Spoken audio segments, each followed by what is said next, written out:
Hello, hello. All right.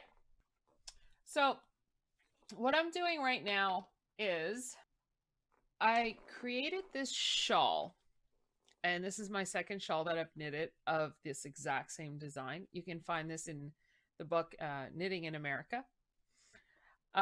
So this pattern has so many different strands of yarn. Like this took 16 skeins of yarn.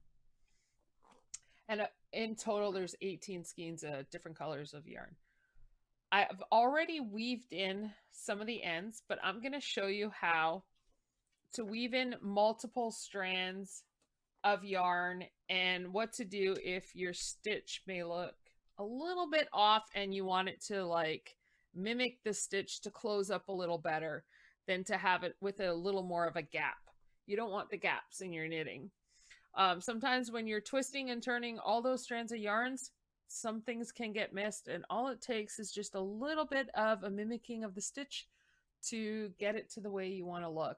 And you can just go about it in a way that it won't be noticeable, but also you can use a longer strand of yarn to weave through the stitches without having. That's why I do a long strand of yarn, just in case I have to have that extra yarn to weave. Because if you start weaving, if you cut them too short and you need it to fix up a stitch, it becomes a little more complicated. And I like to keep things all together instead of having multiple strands of yarn.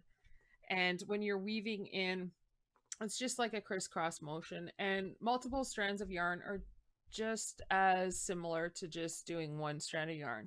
Just takes a little more time and requires a little more work sometimes compared to like the beginner where you're just doing one strand. This one's more for advanced knitters, but you can also learn the process as you go. Every time you knit something more and more, you get a better idea of how the multiple strands work.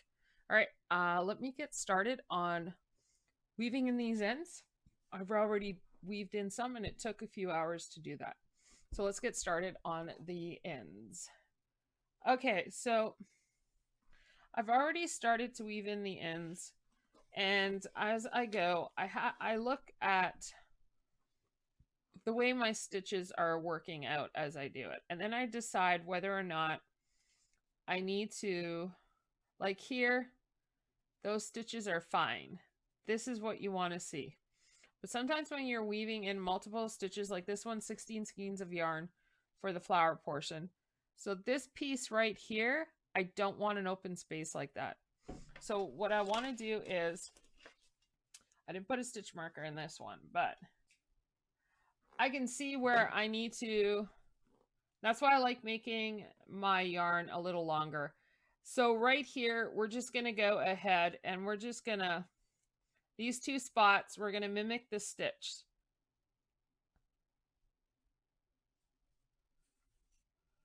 All right. And then what I'm going to do is just kind of grab it. Okay. And then when you look on the other side, now it's closing it up. Okay. So I'm just going to grab it by the little loop.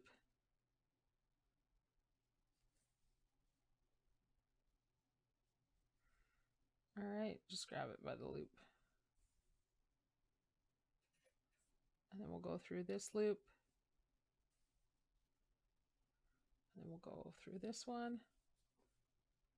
And you want to follow through on the loops because you don't want it to show through different colors. And there you go. Now it's closed in and it's not as stretching. It's perfect now. And that's how you close it in. And you want to grasp it at a way that it's not too tight though, because you don't want your stitches to start pulling as you go. So then now all you do is you weave this piece of yarn in and then you cut it off. I usually use my fingers as a safe way to cut it off so that I don't all that hard work. I don't cut into my work. So now I'm just going to run my fingers through my stitches here. See how nicely that closed up? That's what you want. You want your stitches to be a certain way in here. So that closed up really nicely. So all I'm doing now is just going around as I'm weaving in and seeing if there's any other stitches that need any work as I go before I weave it all in. Because I don't want to weave stuff in later, but I will keep my yarn in case I need to do any patch ups at some point in of wear and tear.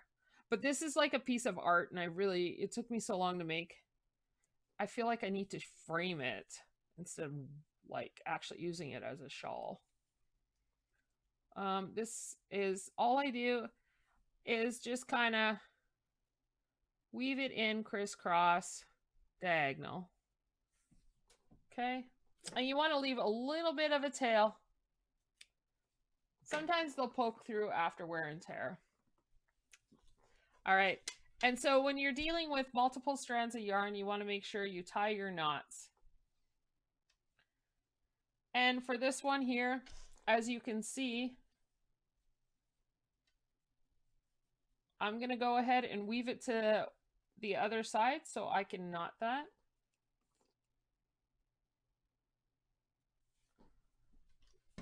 Okay, I'm going to check my stitches. And my stitches look good. So they look good. We don't have to mend anything. And you can usually tell on this side too, because as you saw on the other one, like this one's a little bit of a gap. So that one it's not too bad, but it's because that stitch is not wrong. The only reason why it's a little bit open is because of how many yarn stitches were being carried over because of all the different colors. So what I'm going to do is I'm going to go ahead and weave this in. Okay.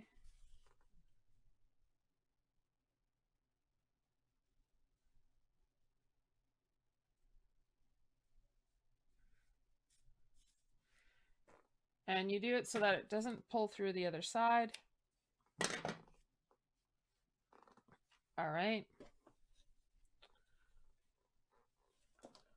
So right here is where I'm going to do a little bit of work on that one right there. So I'm going to grab the tan to do that.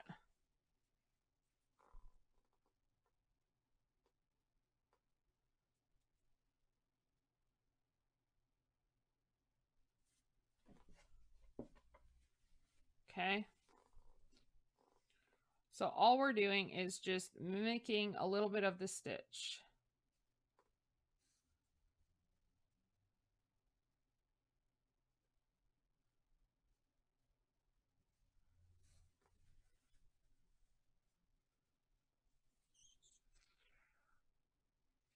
Just mimicking the stitch. Okay.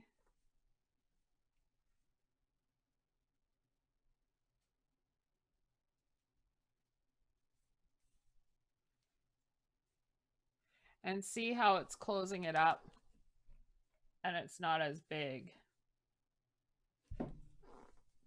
And that's what we want.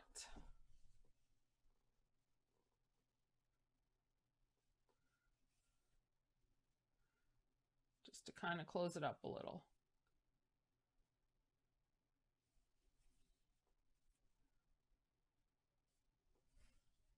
Okay.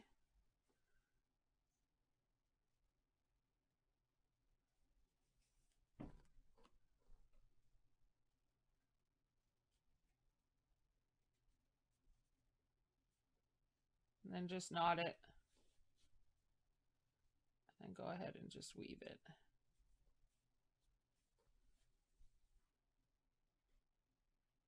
There we go. Okay, that one's done. All right.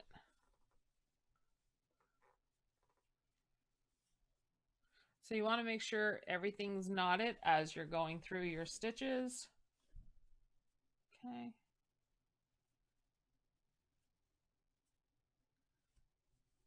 Okay. Those ones are fine.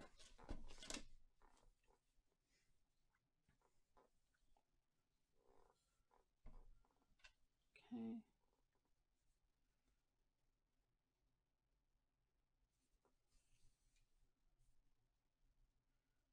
And you can be the judge. You know, like once you know your stitches and how they're supposed to look, it's usually just starts coming forth on how to do this once you really master the way the stitches look and stranded knitting. Because if you're stranding knitting, you try to make sure that the stitches close properly as you go, so it's not as much work when you have to weave in the ends. But sometimes there's just so many strands of yarn that you have to still secure some of the stitches.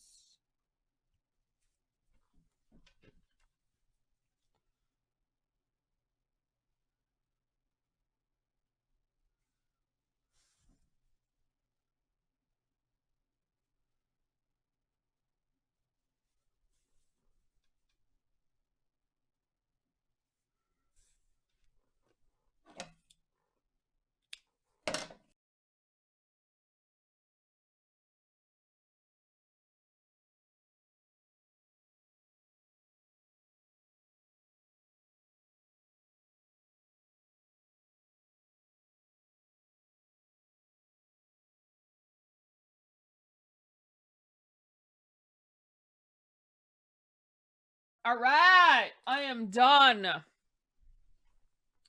Everything has been, look at it, look at how clean it looks from like 3 hours ago. Look at how clean and fresh everything looks now. Like, isn't that amazing? All right, let's see what it looks like. The ends roll, that's why you have to block. The next step is blocking. But there it is. There is the finished product. And once this gets blocked, it'll be flat. I'll put on the I cord and everything will be complete.